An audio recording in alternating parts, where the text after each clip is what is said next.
Bismillahirrahmanirrahim. Assalamu alaikum. This is me Nadia from the platform of Titanium Group. As you all know, Titanium Group के platform से आपको regarding residential properties हो या फिर commercial projects हो daily basis पे information provide की जाती है। सो आज भी मैं आपसे एक ऐसे ही इम्पॉर्टेंट टॉपिक को डिस्कस करूँगी जो कि रिलेटेड टू टैक्स है। So for further details to watch the video till and.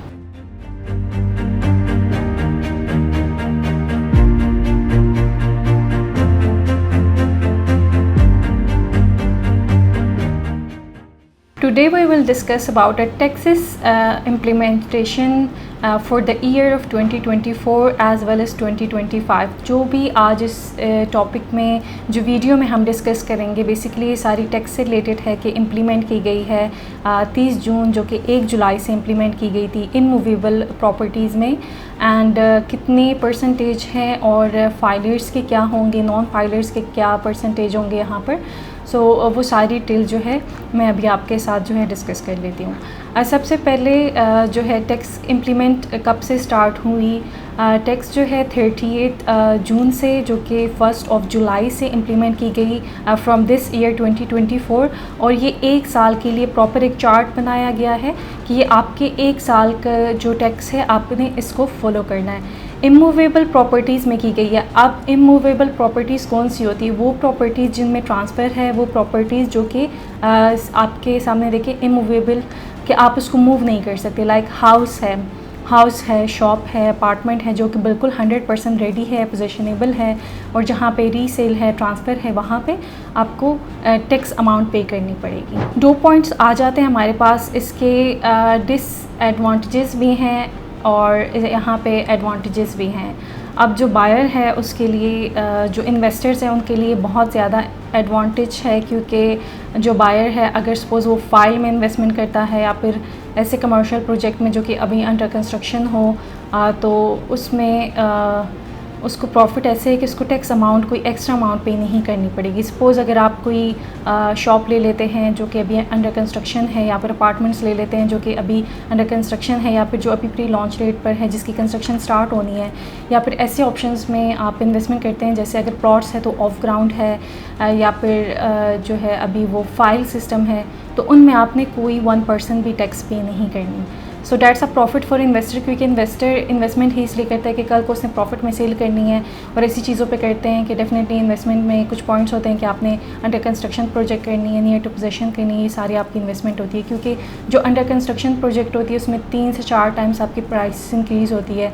सो एक तो वो आपका प्रॉफिट होता है और at the time of position ये कि आपको कोई यहाँ पे एक्स्ट्रा चार्जेस पे नहीं करने पड़ते। Okay, so now we will discuss about a percentage जो कि इम्प्लीमेंट की गई है फाइलर एंड नॉन फाइलर में। अब फाइलर के जो हैं फाइलर अगर है तो ये डिपेंड करता है कि उसकी मालियत कितनी है, उसके अकॉर्डिंगली जो है फिर उसके टैक्स लागू होंगे। अगर आप की मालियत 5 करोड़ है तो फिर आपकी ऑलमोस्ट 10% है if you are non filer, but if you are filer then it will be 3% जो कि पहले 1% थे। सो ये डिफ्रेंशिएट हो गई है अभी फ़िलहाल टैक्स में इसमें।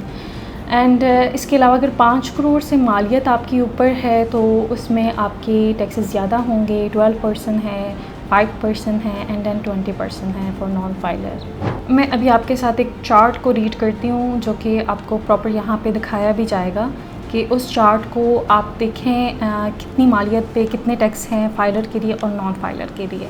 Okay, so now I am gonna read the chart जो कि टैक्सेस इम्प्लीमेंट की गई है। सबसे पहले अगर मालियत आपकी 5 करोड़ या इससे कम है तो फिर अगर आप फाइलर हैं तो 3% है, नए फाइलर्स हैं तो आपकी 6% है और अगर आप नॉन फाइलर्स हैं 10% है। सो इसमें अब 3 कैटेगरीज़ आ जाती हैं। फ़ाइलर हैं जो कि आप पुराने फ़ाइलर हैं और जो नए फ़ाइलर्स हैं जो अभी अपने आप को फ़ाइलर बना दें, या फिर थर्ड ऑप्शन है कि आप नॉन फाइलर हैं। Starting from 3% and then 6% and then 10%, ये आपकी 3 कैटेगरीज़ में डिवाइड हो रही है। उसके बाद अगर आप 5 करोड़ से ज़ायद मगर 10 करोड़ से कम है, इट मीन्स कि अगर आपकी 5 करोड़ के अराउंड है, नॉट 5 करोड़ से ऊपर, क्योंकि जो 5 करोड़ है उसकी मैंने बता दी है, 5 करोड़ से अगर ऊपर है और 10 करोड़ से अगर कम है तो फाइलर के लिए 3.5%, नए फाइलर्स के लिए 7%, एंड नॉन फाइलर्स के लिए 10%। ये 3 कैटेगरीज़ में आ जाती है। अब नॉन फाइलर जो है वो आपके ऑलमोस्ट 5 करोड़ से ज़्यादा या फिर 10 करोड़, नॉन फाइलर की तीनों सेम ही होंगे 10% लेकिन फाइलर और न्यू फाइलर्स के यहाँ पे 0.5 और 1% जो है इंक्रीज़ किया जाएगा। उसके बाद अगर मालियत आपकी 10 करोड़ से ज़ायद है तो फाइलर के लिए 4%, नए फाइलर्स के लिए 8%, जबकि नॉन फाइलर्स के लिए 10%, as I said before same. इसके बाद जो है मालियत अगर 5 करोड़ या इससे कम है तो 3% आपके फाइलर्स हैं, 6% नॉन फाइलर्स नए फाइलर्स, और इसके अलावा 12% जो है वो आपकी नॉन फाइलर्स हैं। अब इसमें हमारे पास ये 3 कैटेगरीज़ आ गई हैं जो कि आप चार्ट में देख भी सकते हैं कि एक फ़ाइलर है, एक नॉन फाइलर है और एक न्यू फाइलर्स हैं। अब जो अभी न्यू अपने आप को फाइलर रजिस्टर कर देंगे उनकी परसेंटेज स्टार्ट हो रही है अप टू 3% से लेकर 6%, एंड जो नॉन फाइलर्स हैं उनकी 10 to 12% है, और जो फाइलर्स हैं जो कि पुराने फाइलर्स हैं जो कि रजिस्टर्ड हैं वो उनकी 3% से स्टार्ट हो रही है अप टू 6% तक। डेट डिपेंड्स कि आपकी मालियत कितनी है। बाकी जो क्लाइंट्स जो इन्वेस्टर्स हैं इस चीज़ को ये चीज़ उनके लिए बेनिफिशियल है। ऐसे कि सपोज़ अगर आप ऐसी चीज़ पे इन्वेस्टमेंट करते हैं जिसके भी प्री लॉन्चिंग डेट्स हैं, जिसकी कंस्ट्रक्शन स्टार्ट हुई है या फिर अंडर कंस्ट्रक्शन प्रोजेक्ट है, कोई ट्रांसफ़र के नहीं है, वहाँ पे कोई ट्रांसफ़र नहीं है, you are the first client जिसने बाई की है अपनी प्रॉपर्टी, तो आपने कोई टैक्सेस पे नहीं करने। और अगर प्लॉट्स में है, प्लॉट में आपका फाइल सिस्टम है, अभी ऑफ ग्राउंड है, अभी वहाँ पे पोजीशनेबल होगी, अभी वहाँ पे ऑन ग्राउंड होनी है चीज़, तो उसमें भी आपने कोई टैक्स पे नहीं करनी। टैक्स आपकी सिर्फ इमूवेबल प्रॉपर्टीज़ में इम्प्लीमेंट की जा रही है। टैक्सेस से रिलेटेड आपको इन्फॉर्मेशन जो है प्रोवाइड की गई है। अगर फिर भी फर्दर जो है आपने प्रॉपर्टीज़ की गाइडेंस आपको रिक्वायर्ड है तो आप स्क्रीन पर दिए गए नंबर पर मुझसे कॉन्टैक्ट कर सकते हैं। अपना बहुत सारा ख्याल रखें। Take care. अल्लाह हाफ़िज़।